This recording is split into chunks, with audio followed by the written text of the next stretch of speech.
These are 3 daily habits that quietly saved my mental health. So the first is just getting outside, even if it's just for 10 minutes. So you don't have to walk or exercise or anything like that.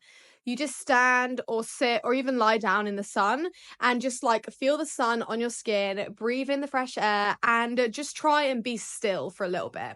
Just leaving the house, getting air, and seeing the sky really helps to just kind of snap me out of any fog, even if it's just for a minute. The second is intentional stillness. So, just taking a moment away from everything, getting rid of all distractions and just being still. Sometimes I would sit on the floor with a cup of tea and just let myself stare at the wall. Or if I was feeling fancy, I'd put on Yoga Nidra or some EMDR bilateral sounds.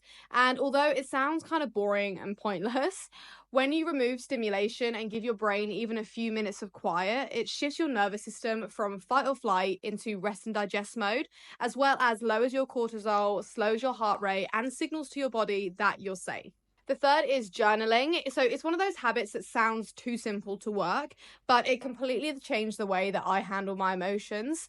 It just gives you a chance to take a step back and look at what you're going through a bit more objectively, which makes it easier to process everything in a clearer, calmer way.